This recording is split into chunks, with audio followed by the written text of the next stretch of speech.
Let's take a hard look at this modern obsession with comfort. We've come to believe that the goal of life is ease, a job without stress, relationships without conflict, but this pursuit of comfort is a lie. And it's not just any lie, it's the kind that slowly devours potential. It's subtle, seductive, and socially accepted. But the deeper truth is this: discomfort is not something to be avoided. It's the price of admission for a life worth living. Now, see, life is structured like a crucible. It's not meant to make things easy for you. It's designed to test you, refine you, sharpen you like iron is sharpened by fire and friction. And the people who grow, the ones who evolve into something formidable, aren't the ones who run from this pressure.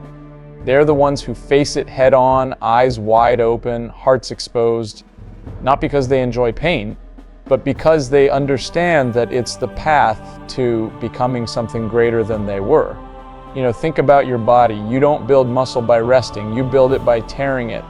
The muscle fibers literally rip under resistance, and then they rebuild stronger. The same is true for your character, your spirit, your mind. The moment you begin avoiding pain, emotional, physical, psychological, you stop evolving. You begin to atrophy in silence. And that's the tragedy most people live in. They're not weak because they were born that way. They're weak because they worshiped comfort for so long that they forgot how to struggle. And struggle is the soil where strength grows. Now, this isn't a romantic idea, it's a brutal one. But it's honest. The world isn't fair. It doesn't care how much potential you have, it only responds to what you build. You can be brilliant and lazy and still lose. You can be gifted and afraid and still fail. The reality is that the only way to earn your place, in the world is to fight for it with resilience, with discipline, with a willingness to suffer without giving in. Comfort tells you to take it easy. Growth tells you to get up and try again, even when no one's watching, even when it hurts, especially when it hurts. Most people think they're tired because they've worked too hard. That's rarely true. They're tired because they've spent years running from what they know they should have faced. Every time you procrastinate, avoid, or numb yourself, you compound your weakness. And eventually, life will present a situation, a crisis, a betrayal, a loss that demands strength. And if you've spent your whole life avoiding the furnace, you won't be ready. That's when the collapse happens, so what's the alternative? Choose your pain. That's right. Voluntarily walk into the resistance. Wake up early when you don't want to. Speak the truth even when it shakes your voice. Set goals that make you uncomfortable. Take responsibility for your failures. Train your body, discipline your mind. Not because it's easy, but because the version of you on the other side of that discomfort is stronger, clearer, more dangerous in the best way possible. You know, when you start embracing this truth, the world starts to change, not because it's different, but because you are.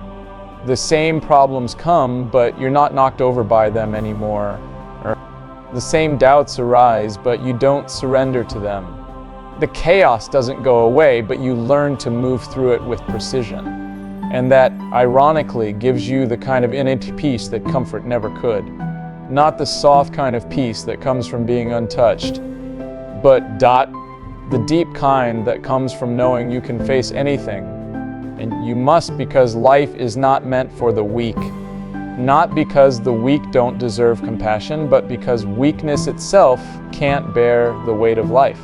It crumbles under stress. It gives up when things get hard. And the truth is, no one can carry your load for you. At some point, you have to become the kind of person who's capable of carrying it yourself. That means toughening your soul. And toughness doesn't come from words or wishes. It comes from walking into fire again and again and choosing not to flinch. So the next time life feels heavy, don't retreat into comfort. That path never leads to strength. Choose instead to lean into the resistance. Let it shape you. Let it burn off what's weak. Let it reveal who you could become. That's not a pleasant journey, but it's a necessary one. And the longer you wait, the harder it gets. Don't wait. Endurance, because comfort may lull you to sleep, but discomfort will wake you up. And life, real life, doesn't begin until you wake up.